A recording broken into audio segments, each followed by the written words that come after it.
Hello everyone, I am Professor Paul Carrier of the Western Michigan University Thomas M. Cooley Law School, and what I would like to do today is to provide some information that I would hope is helpful as you prepare for Class 9 of Contracts 1.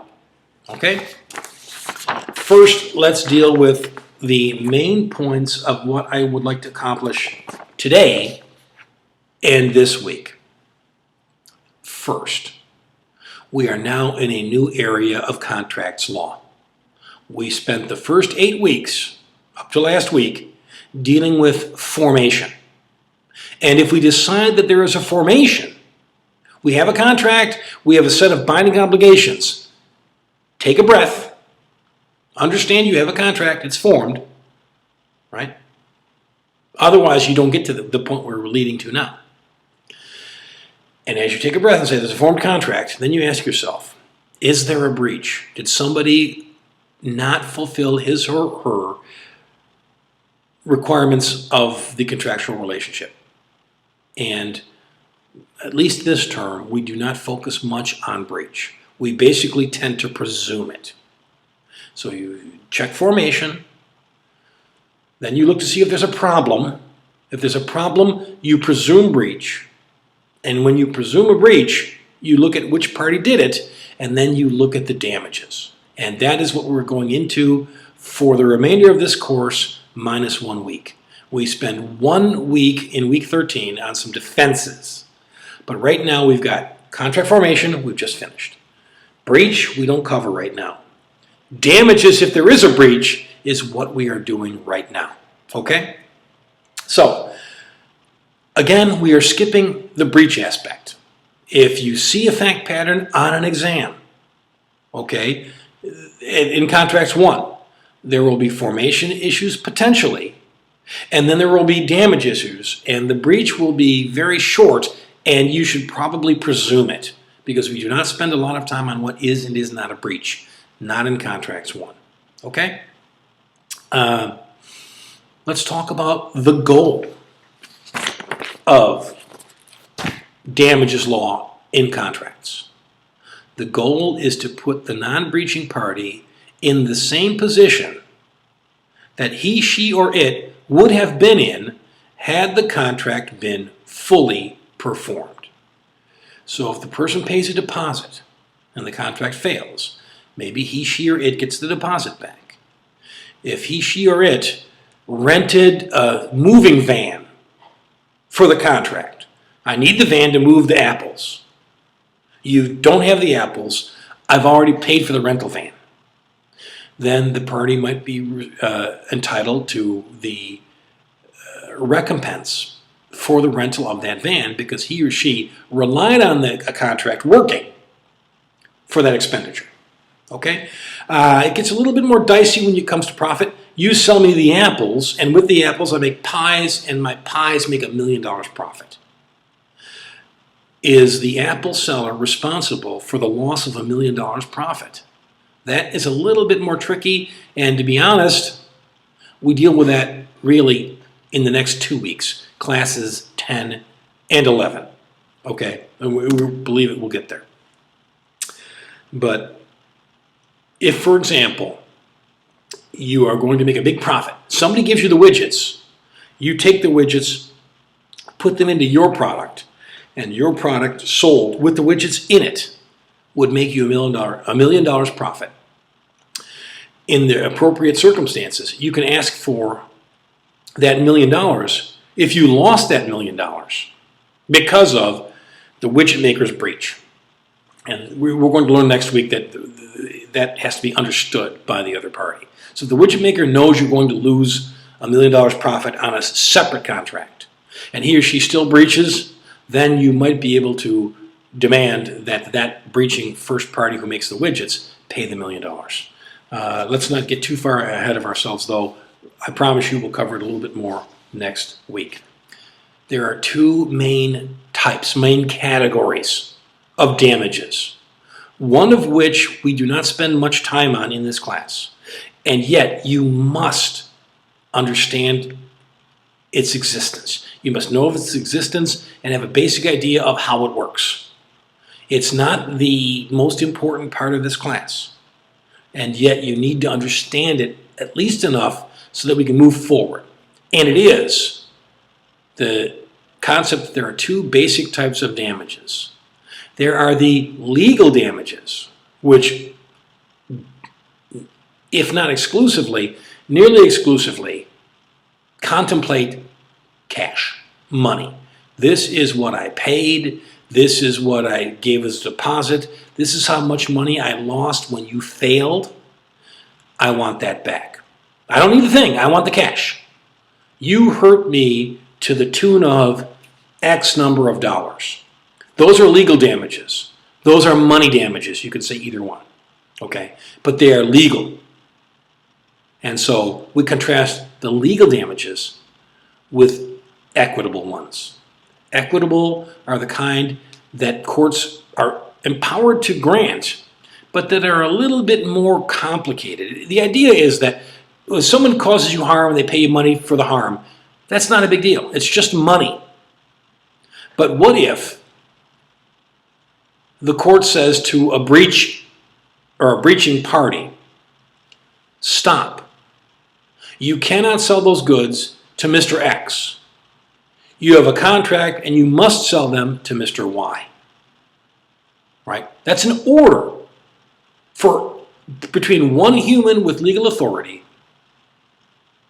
and another human who doesn't want to do it to do something. You must do this. You could have the person just pay money. Sell to Mr. Y and pay the $3,000 damages. But there are cases where the court could order, you cannot sell to Mr. Y. You must sell to Mr. X as promised. And that is relatively extreme. That is equitable. That is a fairness idea. And not to dredge up a bad memory, but if you recall a point where I was dancing around in front of the class looking like I was on a horse, there are courts of law which deal with legal damages, money, and there used to be, in the old days, a separate set of courts of equity. So if you lost here, we don't know, we can't give you the money. You could go here to the other court and say, I didn't get the money and it's just not fair.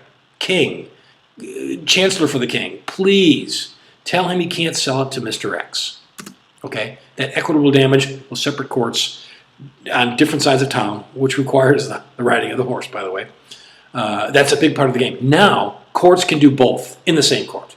Courts tend to have, or in fact should have, legal authority for legal remedy and equitable authority for equitable relief in the same court.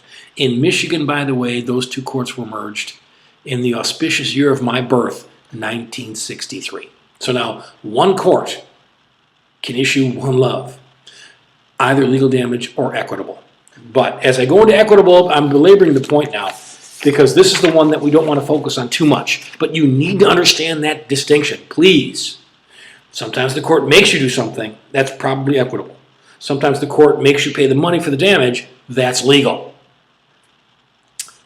The courts and the law prefers legal money damage, not the other kind. Okay? So if money, you lost the contract, you lost $5,000, he should pay you $5,000. Pay him $5,000. That's not aggressive. It's not wrong. It's not morally offensive. But what if you said to the breaching party, you must close your store for 2 full weeks and not go to work and not make profit because you did a bad thing? When you force a person to act a certain way other than pay money, that is a bit more aggressive. It's a bit more repugnant to the law. And so the law prefers not to do that when possible. So the basic idea, right? Remember the goal. If I haven't mentioned this, let me remind you of the goal. The goal is to put the party in the position that he or she would have been in had the contract been fully performed. So if you lose a contract and lose a deposit, money damage is typically perfect. You don't care about anything but that money that you lost. If you get that back, you're happy. What if you were trying to buy a specific piece of property? And this, by the way, is probably the quintessential example of the appropriateness of an equitable remedy. You want to buy this property. You could buy that property. You could get the money to buy that property. You could get the money to buy that property. But you don't want those. You want this one. It's next to your best friends. It's near the best schools in Tampa, or in Lansing, or in Royal Oak. You want that property. Money is not going to satisfy your loss. You want that house for the price that you signed and you agreed to pay. So, real estate, when it's something extremely unique, like real estate, you have a better chance of getting equitable remedy. So the court doesn't give you the money for loss. The court forces the other party to actually give you title to that property. Okay? So, keep this in mind. The law prefers legal damages, money damages, and will only grant equitable remedies when there is no adequate remedy at law. When money doesn't cut it, then perhaps you can have equitable remedy. All right? What are equitable remedies that you get? First is injunction. You can't do that. You were going to sing here. You want to sing there because you get more money. You're not allowed to sing at the second place. You cannot. And what that does is it doesn't force you to sing at the first place, but it makes you do it because you're not allowed to sing at the second one. The second kind is specific performance. Real estate contract is a good example. You have an agreement. One side breaches, the seller, for example, breaches, and the buyer says, I don't want any other house. I don't want any other money. I want that house. The court could order the seller to turn over the deed and to go through with the contract. That would be specific performance. Okay? I think I've mentioned it at least 3 times, but if I didn't, please don't forget I'll mention it again. The law favors legal remedies rather than the equitable ones. And so specific performance or injunction, which are equitable, are the exception, not the rule. But in appropriate cases, courts can, in fact, do so. Now let's talk about the legal damages, which is going to be the subject of the next 3 or 4 classes. There are certain types that you need to get your minds around. There is restitution. If you pay a deposit, for example, and the contract falls apart, you should get your deposit back. That would be a restitution aspect. When you've given something already for your side, the other side should disgorge it or give it back to you if something goes wrong. There's reliance. What if you're going to have an ice cream shop and somebody promised to bring you the ice cream and you've got the shop and you also hired or rented a lot of cold storage to hold the ice cream? If the contract falls apart, you lose the ice cream, you lose the profit, but you also lose the rental you paid on the cold storage. And you only got that cold storage in reliance on the fact that you thought you had a binding contract. So reliance is another facet.